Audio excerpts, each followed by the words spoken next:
አርዕስተ ዜና። የኢትዮጵያ ብሔራዊ ባንክ በ6 ወራት ውስጥ 1.3 ትሪሊዮን ብር መሰብሰቡን ገለጸ። ከውጭ የሱዳን ጦርነት ከተጀመረ ወዲህ የካርቱም አየር ማረፊያ የመጀመሪያውን በረራ ማስተናገዱ ተገለጸ።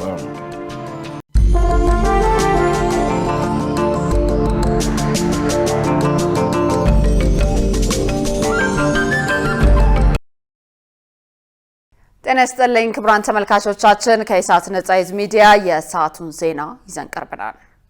ትዕግስት ተስፋዬና እኔም ደረጀ ይልማ ዜናውን ወደ እናንተ እናደርሳለን። ለምልክት ቋንቋው ደግሞ ዳዊት ጎሳዬ አብሮናል። ወደ ቀዳሚው ዜና አልፋለሁ። የኢትዮጵያ ብሔራዊ ባንክ በ6 ወራት ውስጥ 1.3 ትሪሊዮን ብር መሰብሰቡን ገለጸ። በህጋዊውና በጥቁር ገበያው መካከል ያለው የምንዛሪ ልዩነት ከ16 በመቶ ወደ 13.5 በመቶ መቀነሱን ባንኩ አስታውቋል። መሰረት ባዩ ተጨማሪ አላት። የህዝብ ተወካዮች ምክር ቤት በዛሬው ውሎው የኢትዮጵያ ብሔራዊ ባንክንና የተጠሪ ተቋማትን የ6 ወራት የስራ ክንውን ሪፖርት ገምግሟል። ሪፖርቱን ያቀረቡት የባንኩ ገዢ ዶክተር ኢዮብ ተካልኝ በአጠቃላይ የፋይናንሱ ዘርፍ ጤናማና ትርፋማ ነው ያሉ ሲሆን ገቢ የመሰብሰብ አቅሙም እያደገ እንደመጣ ገልጸዋል። የዋጋ ንረትን በታህሳስ ወር ወደ 9.7 በመቶ እንደቀነሰና ወርሃዊ ደግሞ 0.3 በመቶ መሆኑን ተናግረዋል። በዚህም የዋጋ ንረትን ለመቆጣጠር እየተሰራ ነው ብለዋል። ዶክተር ኢዮብ አያይዘውን ባንኮች እርስ በርስ የሚበዳደሩበት ስርዓት የገንዘብ ዝውውር በግማሽ ዓመት ውስጥ 1.4 ትሪሊዮን እንደደረሰና አማካኝ የወለድ ተመንም 15.4 በመቶ እንደሆነ ተናግረዋል። እንግዲህ ዋጋ ግሽበት ከነበረበት 17 በመቶ አምና በዚህ ጊዜ በ6 ወር ታህሳስ ወደ 9.7 በመቶ ለማረፍ ተችሏል። የውጭ ንግድ ገቢ ከ3 ቢሊዮን ወደ 5 ቢሊዮን ማደግ ችሏል። ይሄ በጣም ሲግኒፊካንት አቺቭመንት። ሐዋላ ገቢም ቅድም እንዳነሳሁት በ1.2 ቢሊዮን ያክል ጨምሯል። አጠቃላይ የፋይናንስ ተቋም ውስጥ ያለው የውጭ ምንዛሪ እጥረት ትርጉም ባለው ሁኔታ ተሻሽሏል። ባለፈው 6 ወር 13 ጨረታዎች አካሂደን ከ1.3 ትሪሊዮን ብር በላይ መሰብሰብ እንደቻለም ማንሳት እፈልጋለሁ። በቀረበው ሪፖርት ላይ ቋሚ ኮሚቴው ተከታዮቹን ጥያቄ አቅርበዋል። የውጭ ንግድ ገቢ ለማሻሻል እንዲሁም የውጭ ምንዛሪ ምንጮችን ለማስፋት ብሔራዊ ባንክ የድርሻውን ለመወጣት ምን ያህል ጥረት እያደረገ እንደሆነና የተገኙ ውጤቶች ካሉ ማብራሪያ ቢሰጥበት። የጥቁር ገበያው በዚህ መጠን ከፍ ማለቱ በኋላ ገቢው ላይ ያሳደረው ተጽዕኖ ላይ እንዲሁም በህጋዊና በትይዩ የውጭ ምንዛሪ ተመን መካከል ያለው ልዩነት ከዚህ በተሻለ መጠን ማጥበብ ለምን አልተቻለም? ቢብራራ። በአንዳንድ የአገልግሎት ክፍያዎች ላይ ለምሳሌ ኤቲኤም፣ ፖስ ማሽን፣ ሞባይል ባንኪንግ በተለይም ከኢትዮጵያ ንግድ ባንክ ወደ ሌላው ባንክ ትራንስፈር ሲደረግ የሚከፈል ክፍያ በመጨመሩ ምክንያት ከተጠቃሚዎች ቅሬታ ሲነሳ ይሰማል። ከአባላቱ ለተነሱ ጥያቄዎች የብሔራዊ ባንክ የስራ ኃላፊዎች ምላሽና ማብራሪያ ሰጥተዋል። 50 ዓመት የቆየ ባህል በቀላሉ የሚቀየር ነገር አይደለም። ለምሳሌ ሐዋላን በተመለከተ የልምድ ጉዳይ አንዳንዴ ይገርመኛል። ክቡር ሰብሳቢ፣ የፎሬክስ ቢሮዎች እያሉ አንዳንዱ ሰው $50 ይዞ ጥቁር ላይ ለመዘርዘር ይሄዳል። ዋጋ ልዩነት ሳይኖረው ያንን ለመድን ስለሆነ ኢቭን እነዚህ የፎሬክስ ቢሮዎች ህጋዊ መሆናቸውን የማያውቅ ብዙ ዜጋ አለ። ውጭ ያለው ላኪም እንደምታውቁት በህጋዊ ባልሆነ መንገድ የሚላከው መድረሱን እርግጠኛ ነው። ብዙ ሰዎች አሉ የሚሰቃዩ፣ አሁን አካውንት ይዘጋባቸው፣ ህገወጥ የሆኑ በሐዋላ ተልኮባቸው ገንዘባቸው አልደረሰ እናቶች፣ አንዳንዴ ያሳዝናል። ግን ማድረግ ያለብን ነገር መንገድ ነው። እንደ ብሔራዊ ባንክ ደጋግመን አሳስበናል። ህጋዊ በሆኑ ሐዋላዎች ብቻ ነው ኢትዮጵያውያንና ትውልደ ኢትዮጵያውያን መጠቀም ያለባቸው። ይሄ ከዲጂታል ጋር ተያይዞ የዋጋ አማካዊ የማይቀመስ እየሆነ መጥቷል እና ይህንን እንዴት ነው ዝም ብላችሁ የምታዩት የሚል ብዙ ጊዜ ተጠይቋል። ምንድን ነው ምክንያቱ ብለን ስናይ ይሄ እንግዲህ ኢትዮጵያ ውስጥ የሚመረት አይደለም። ሶፍትዌሩም ሃርድዌሩም ኢትዮጵያ ውስጥ የማይመረት ነው። ከእውቀት ጀምሮ ምንም ከዜሮ ነው የተነሳ ነው። ስለዚህ የእውቀት ጉዳይ አለ። ስልጠና ልኮ ወይ ደግሞ እዚህ ጠርቶ ስልጠና የመውሰድ ነገር አለ። ሶፍትዌሩ ላይ ኢንቨስት የማድረግ ስራ አለ። በሃርድዌሩም ላይ እንደዚሁ። እነዚህ ሁሉ ጠቅለል አድርገን ስናይ ወጪያቸው ከባድ ስለሆነ ያንን ሁሉ ከወጪያችን አኳያ ስለምናይ ነው የናረው። ተፎካካሪ የፖለቲካ ፓርቲዎች በጸጥታ ጉዳይ ላይ ከኢትዮጵያ ብሔራዊ ምርጫ ቦርድ ጋር መወያየታቸውን ገለጹ። በሌላ በኩል ክልሎች የጸጥታውን ሁኔታ በአረንጓዴ በቢጫና በቀይ ለይተው ለቦርዱ ማሳወቃቸውንም የፖለቲካ ፓርቲዎች ለኢሳት ተናግረዋል። ገነት ዘዛው ተጨማሪ አላት።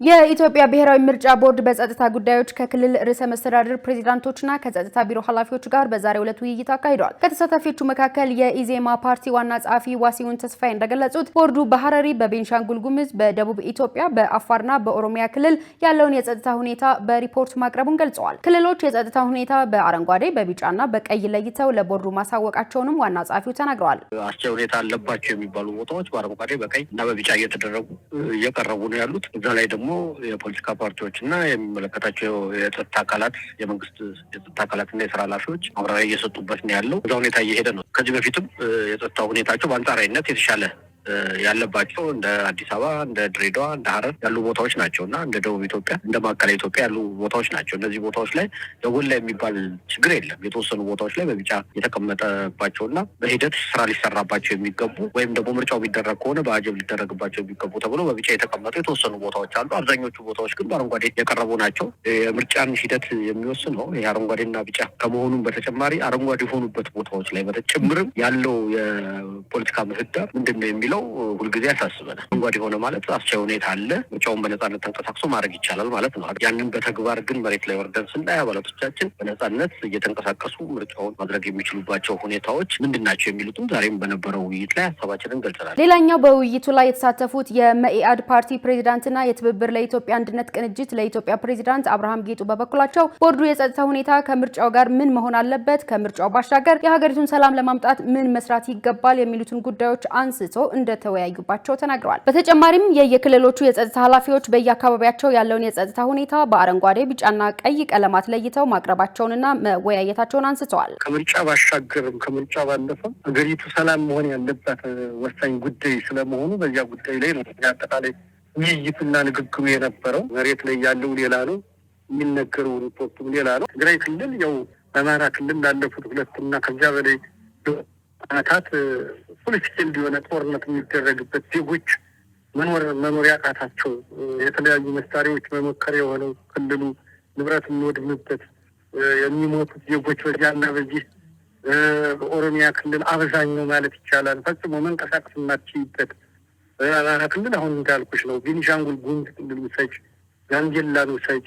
እንዲህ ስትወስድ እንግዲህ መንግስት አለበት በሚባል ሀገር ላይ እንዲህ አይነት ነገር ባለበት ሲቹዌሽን ላይ ቢጫ ነው አረንጓዴ ነው እየተባለ የሚባለው ኦልሞስት እንግዲህ በተለይም ክሮኒካሊ ሶስቱ ክልሎች ትግራይ ክልል፣ አማራ ክልልና ኦሮሚያ ክልል ይታወቃል። በውይይቱ ላይ የአዲስ አበባ ከንቲባን ጨምሮ የክልል ርዕሰ መስተዳድሮች፣ የጸጥታ ኃላፊዎች፣ የፖለቲካ ፓርቲዎችና የሲቪል ማህበረሰብ ድርጅቶች መሳተፋቸው ታውቋል። የኢትዮጵያ ህብረት ስራ ኮሚሽን ያላደገው ተገቢ ድጋፍ ባለማግኘቱ ነው ተባለ።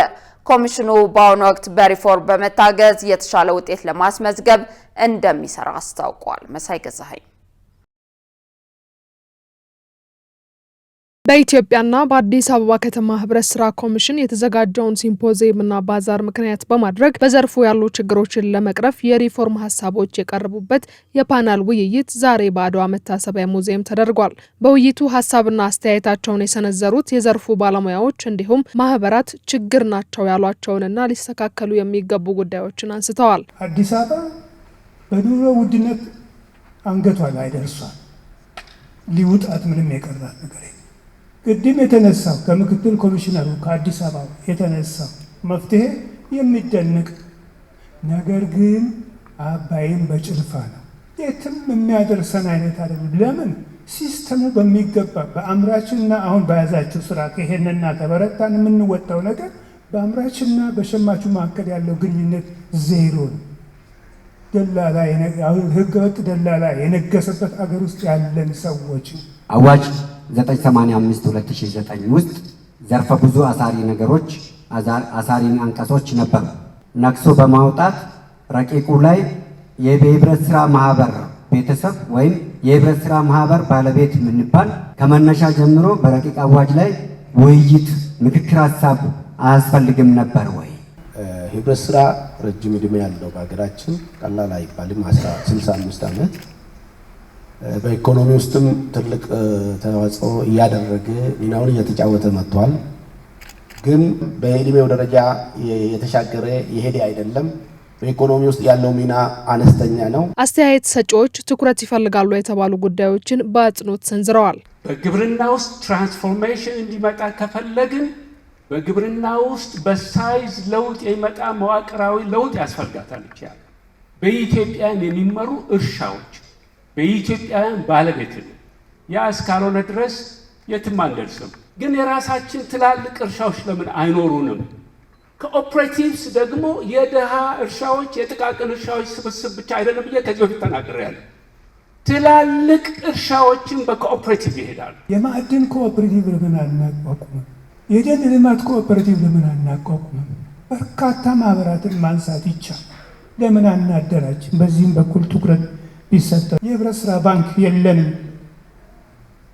የማሰልጠኛ ጣቢያ የለንም። ዩኒቨርሲቲ ይቅርና እንደ ተራ ኢንስቲትዩት እንኳን አቋቁመን ክልሎችን የሚያግዝ የከተማ ይህን የተዛባውን ኢኮኖሚ ልዩነት ለማምጣት ቅንነቱንም ኮሚትመንቱንም በእውቀትም የሚመራ ተቋም መሆን ካለበት በእውቀት አሁን እየተመራበት ያለበት አግባብ ከዚህ በጨመረ ከዚህ ባለፈ ዘንዳ በደንብ ሊመራ ይገባል የሚል እምነት አለኝ። ለተነሱ ጥያቄዎችና ለተሰነዘሩ አስተያየቶች ጉዳዩ የሚመለከታቸው የስራ ኃላፊዎች ምላሽ ሰጥተዋል። በአግባቡ ትኩረት አላገኘም፣ አልተመራም። እንደተባለው ነው። ኬንያ አርዳይታ መጥተው እኛ ጋር ሰልጥነው ሄደው ተመልሰው ከኛ በላይ አድርገውታል። ሪፎርም ከጀመርን 1 ዓመት ከምናምን የጀመረው ሪፎርም እናድርግ ብለን ሪፎርሙ እንዲሁ ዝም ብሎ ሳይሆን በጥናት የቲአይ ላይ ያለውን አቅም አጋሮቻችን ላይ ያለውን አቅም ተጠቅመን የራሳችንን አቅም ተጠቅመን ሁሉንም ባለድርሻ አካላት አወያይተን በሪፎርም የምንፈታቸው ችግሮች ምንድናቸው ብለን ለይተን የገባነው። መሬት አጠቃቀም ውስጥ ያልታረሰ መሬት ጭምር አንስቻለሁ። ያልታረሰ መሬት አቅሙ፣ ጉልበቱ፣ ኢንቨስትመንቱ ካለ በጣም ወደ ስራ ከገቡት እንኳን ስራ ላይ ያሉት በጣም ትንሽ ስለሆኑ ይሄን የሚከለክል ለህብረት ስራ ማህበራት የሚከለክል የለም፣ ለግል ዘርፉ የሚከለክል የለም። በዛ መንገድ ነው መታየት ያለበት። በየዕለቱ በየ6 ወር ከሪፖርት ከምን ጋር አያይዘን ካደረግነው ውይይት በተጨማሪ ከኤቲአይ ጋር እኛ ሌሎች ባለድርሻዎች ጋር ሆነን በቂም ለዛ ህግ አስፈላጊ የሆነ በቂ ውይይት ተደርጎበት ማሻሻያ ነው ቀርቧል። አብዛኛው ነገር ደግሞ ያለው ደንብ ላይ ነው። ደንቡ ይቀርባል በቀጣይነት። በሀገር አቀፍ ደረጃ ለ12ኛ ጊዜ በአዲስ አበባ ለ5ኛ ጊዜ የሚካሄደው ሲምፖዚየምና ባዛር ጥር 26 እንደሚጀምር ተመልክቷል። ክቡራን ተመልካቾቻችን ከኢሳት ነጻ ሚዲያ ዜናዎቻችን አሁንም እንደቀጠሉ ናቸው። በቀጣይነት የቢዝነስና ኢኮኖሚ መረጃዎችን ወደ እናንተ እናደርሳለን። ባልደረባችን ገነት ዘዘው እየጠበቀችን ነው።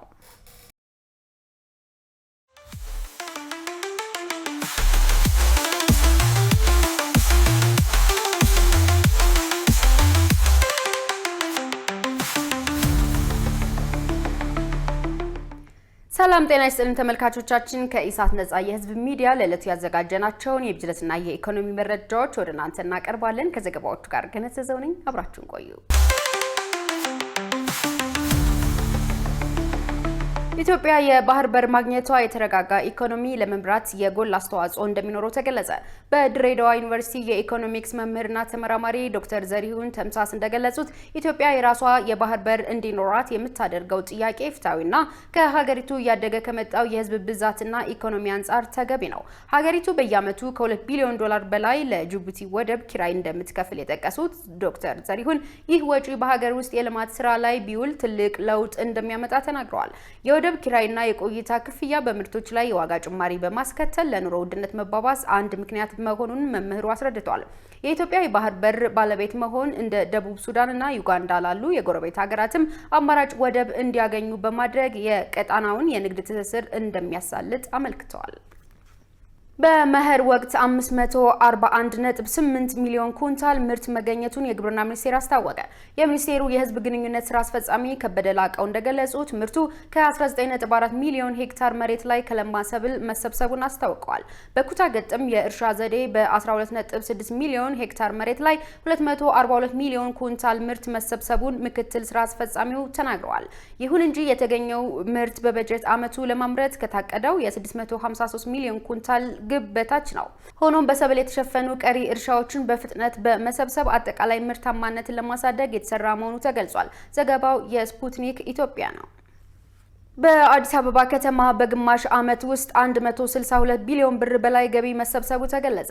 የአዲስ አበባ ከተማ አስተዳደር ገቢዎች ቢሮ በበጀት ዓመቱ የመጀመሪያ ግማሽ ዓመት 162.73 ቢሊዮን ብር መሰብሰቡን አስታውቋል። የቢሮው ምክትል ኃላፊ እንዳስታወቁት የከተማው አስተዳደር ገቢውን በትኩረት በመሰብሰብ የከተማዋን ልማት ለማፍጠን እየሰራ ይገኛል። በከተማዋ ከ300 ሺህ በላይ ግብር ከፋዮች እንዳሉ የጠቀሱት ምክትል ኃላፊዋ ከነዚህም ውስጥ 86 ከመቶ የሚሆኑት ግብር ከፍለው ክሪላንስ የወሰዱ ሲሆኑ ቀሪዎቹም የንግድ ሚኒስቴር የክፍያ ጊዜውን እስከ ጥር 30 በማራዘሙ የሚጠበቅባቸውን ግብር ያልከፈሉ እድሉን በመጠቀም መክፈል እንደሚኖርባቸው አሳስበዋል።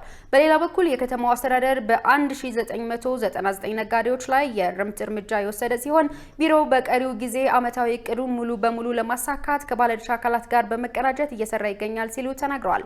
ዘገባው የጋዜጣ ፕላስ ነው።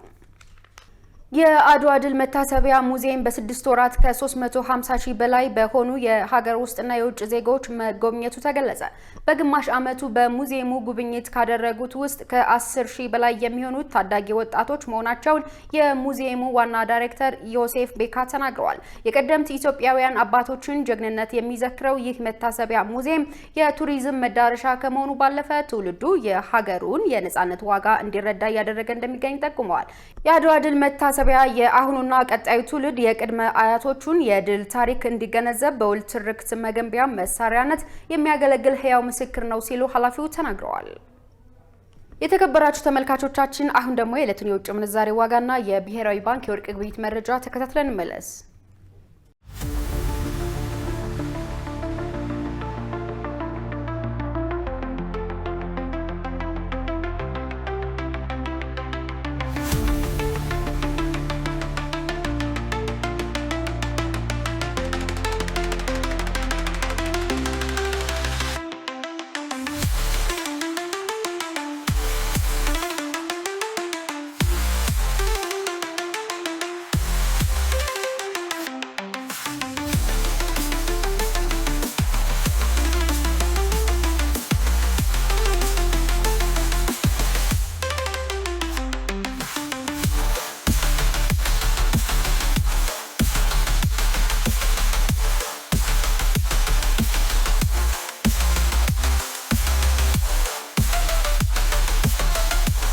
ተመልካቾቻችን ለዕለቱ ያዝናቸው የቢዝነስና የኢኮኖሚ መረጃዎችን ይመስላሉ። ወደ ቀጣይ ዜና ላሳልፋችሁ።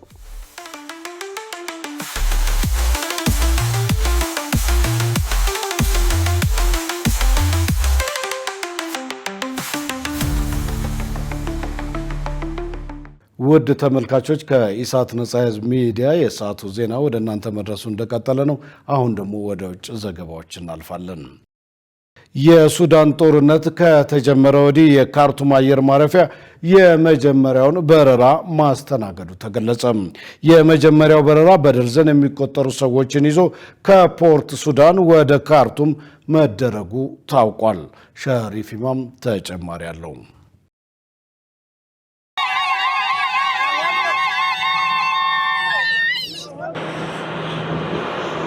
የካርቱም ዓለም አቀፍ አውሮፕላን ማረፊያ ከ2 ዓመታት በኋላ ሁለት ተሳፋሪዎችን ከፖርት ሱዳን ወደ ካርቱም በማምጣት መደበኛ በረራ አድርጓል።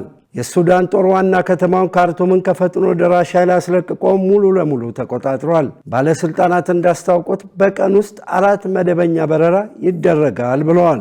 ይህ በእንዲህ እንዳለ በማዕከላዊና በምዕራብ ሱዳን አሁንም ግጭት ቀጥሏል። በዚህም በሚሊዮን የሚቆጠሩ ተፈናቅለዋል። የሰብአዊ ቀውስም አሳሳቢ ሆኗል ተብሏል። እሁድ ዕለት የሱዳን አየር መንገድ ወደ ካርቱም በረራ ያደረገው ከቀይ ባህሯ ከተማ ፖርት ሱዳን ሲሆን በደርዘን የሚቆጠሩ ተሳፋሪዎችን ይዞ ነበር። የአልጀዚራ ዘጋቢ ከስፍራው እንደዘገበው አውሮፕላኑ ከአየር ማረፊያ መድረሱን ተከትሎ ሰዎች ደስታቸውን ሲገልጹ ነበር ብሏል። የአየር ማረፊያው ዳግም መከፈትና ወደ ስራ መግባት ካርቱምን ከሌሎች የሀገሪቱ ግዛቶች ለማገናኘት ትልቅ ጥቅም አለው ተብሏል። እንደ ባለስልጣናቱ ገለጻ አየር ማረፊያው አሁን ላይ በቀን 4 በረራ ማስተናገድ ይችላል ብለዋል። የሱዳን አየር መንገድ ባወጣው መግለጫ እንዳስታውቀው ሁለት የተደረገው በረራ ቲኬት ዋጋ $50 ጀምሮ እንደሆነ አስታውቋል። ይህ የሚያሳየው የአየር መንገዱ ወደ ስራ የመመለሱን መንፈስና የዜጎች የእርስ በርስ ግንኙነት እንደገና መቀጠሉን ነው ተብሏል። ባለፈው ወር የሱዳን ጦር ሹመኞች የመንግስቱን መቀመጫ የጦርነት ወቅት መናገሻ ከነበረችው ፖርት ሱዳን ወደ ካርቱም እንዲመለስ አድርገዋል። የካርቱም ዓለም አቀፍ የአውሮፕላን ማረፊያ ተደጋጋሚ ጥቃት ተፈጽሞበታል። ምንም እንኳን የሱዳን ባለስልጣናት አክሽፈነዋል ቢሉም ይበልጡን ደግሞ ፈጥኖ ደራሽ ኃይል የኦክቶበር ወር የድሮን ጥቃት ተጋልጦ ቆይቷል። በኦክቶበር 22 ቀን የካርቱም አየር ማረፊያ የባድር አየር መንገድን አውሮፕላን አስተናግዷል። ነገር ግን ከዚያ ጊዜ አንስቶ እስከ እሁድ ዕለት የንግድ በረራ አላስተናገደም ተብሏል። ይህ በእንዲህ እንዳለ ሁለት የሱዳን ጦር ስትራቴጂያዊ ስፍራ በመያዝ የደቡብ ኮርዶፋን ግዛት ዋና ከተማ የሆነችውን ካዱግሊን ከበባ ለማስለቀቅ ወደፊት እየገሰገሰ መሆኑ ተገልጿል። ከተማዋ ጦርነቱ ከተጀመረ ከ2023 የመጀመሪያ ወራቶች አንስቶ በፈጥኖ ደራሹ ኃይልና በሱዳን ህዝቦች ነፃ አውጪ ንቅናቄ ሰሜን ቁጥጥር ስር ቆይታለች። ይህ የተራዘመ ከበባ የምግብና የመድኃኒት እጥረት በመፍጠር በነዋሪዎች ላይ ከፍተኛ የሆነ ሰብአዊ ቀውስ አስከትሏል ተብሏል። የእርስ በርሱ ጦርነት በሱዳን የሚገኙ ከተሞችን አውድሟል። በዚህም በሺዎች የሚቆጠሩ ሰዎች ተገድለዋል። በሚሊዮኖች የሚቆጠሩ ደግሞ ከቀያቸው ተፈናቅለዋል። እንዲያም ሆኖ በማዕከላዊና በምዕራብ ሱዳን አሁንም ግጭቱ ተባብሶ ቀጥሏል። መረጃው የአልጀዚራ ነው።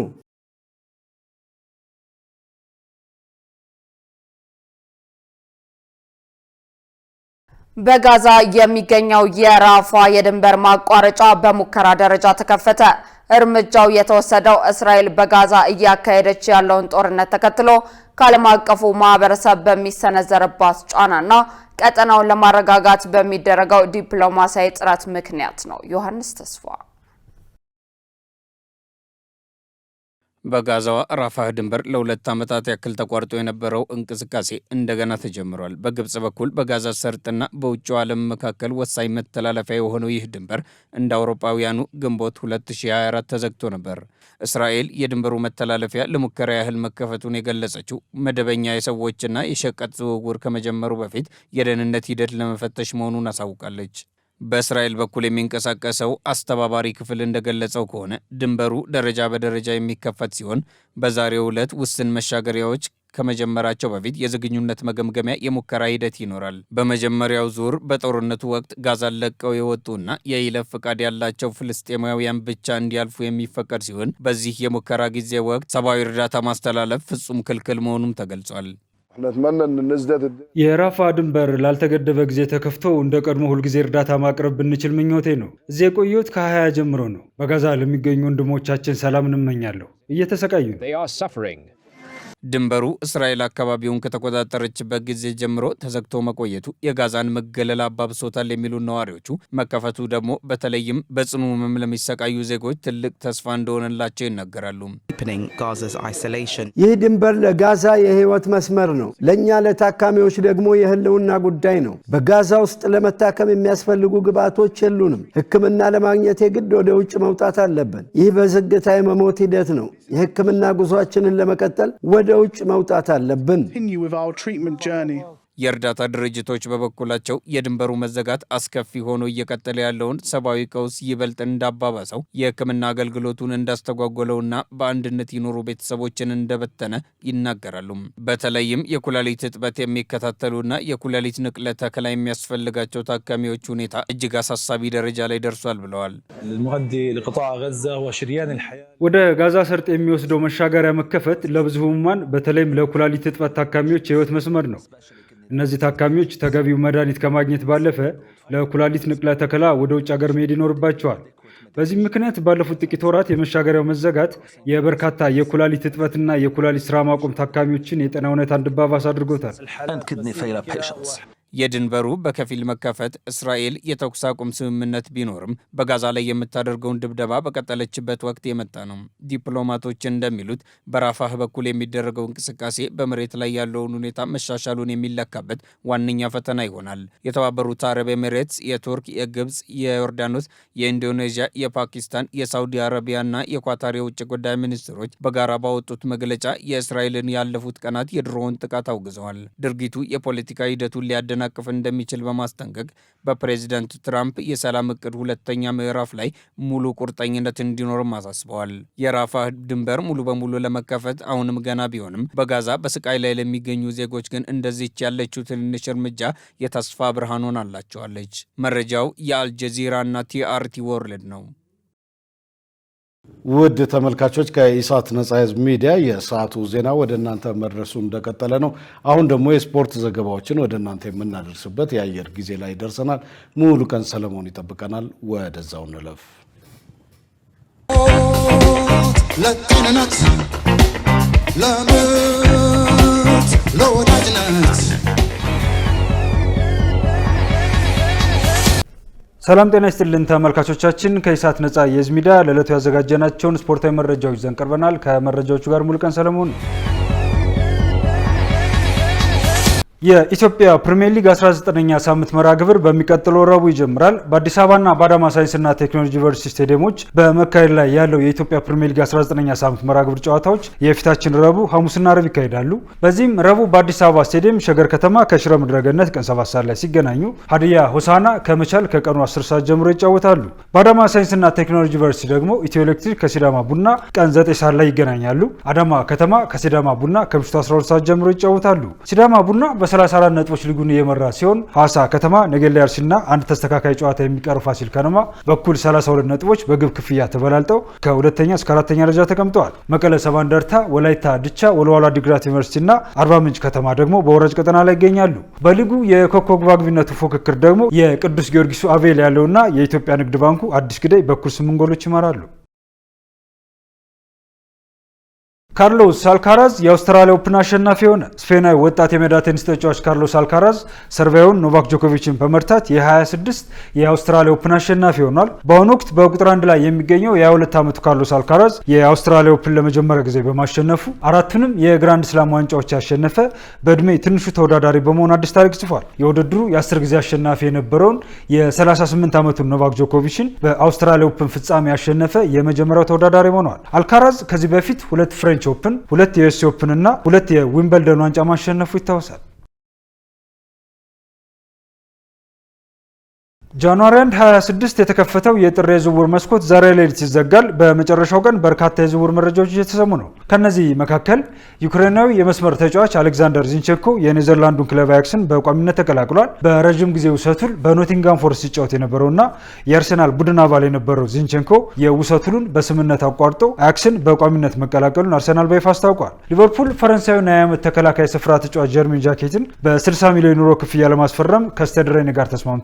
ቢቢሲ እንደዘገበው የተጫዋቹ ስምነት አሁን ላይ ቢጠናቀቅም ሊቨርፑልን የሚቀላቀለው ግን በሰኔ 26 ነው። የማንቸስተር ሲቲው ግብ ጠባቂ ስቴፋን ኦርቴጋ ወደ ኖቲንጋም ፎረስት የሚያደርገውን ዝውውር በይፋ አጠናቋል። ኖቲንጋም ፎረስት ለ33 ዓመቱ ጀርመናዊ ግብ ጠባቂ ዝውውር 500,000 ፓውንድ መክፈሉን ክለቡ አስታውቋል። ኤሲ ሚላን የክሪስታል ፓላሱን የፊት መስመር አጥቂ ፊሊፕ ማቴታን ለማስፈረም ከስምነት መድረሱ ተዘግቧል። ሚላን ለ28 ዓመቱ ፈረንሳዊ ዝውውር 30 ሚሊዮን ዩሮ ለመክፈል የተስማማ ሲሆን ውሉ እስከ 2030 እንደሚዘልቅ ዘ አትሌቲክ ዘግቧል።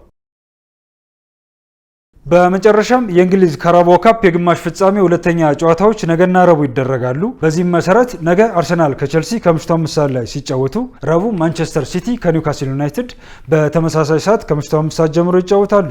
በመጀመሪያ ዙር ጨዋታዎች ከሜዳቸው ውጭ የተጫወቱት አርሰናል ቸልሲን 3-2፣ ማንቸስተር ሲቲ ደግሞ ኒውካስልን 2-0 ማሸነፋቸው ይታወሳል። ተመልካቾቻችን ከኢሳት ነጻ የህዝብ ሚዲያ ለዕለተ ሰኞ ምሽት ያዘጋጀናቸው ስፖርታዊ መረጃዎቻችን የተከታተሏቸውን ይመስሉ ነበር። ከመረጃዎቹ ጋር ሙሉቀን ሰለሞን አብሬያችሁ ቆየው። መልካም ጊዜ ይሁንላችሁ። ለጤንነት፣ ለምርት፣ ለወዳጅነት ክቡራን ተመልካቾቻችን ከኢሳት ነጻ የህዝብ ሚዲያ ለሰዓቱ ያዝናቸው ዘገባዎች በዚሁ ተጠናቀዋል። ትዕግስት ተስፋዬና እኔም ደረጀ ይልማ ዜናውን ወደ እናንተ አድርሰናል። ለምልክት ቋንቋውም እንደዚሁ ዳዊት ጎሳዬ አብሮን ቆይቷል። ከቀሪ የሰዓት ዝግጅቶች ጋር ሰናይ ጊዜ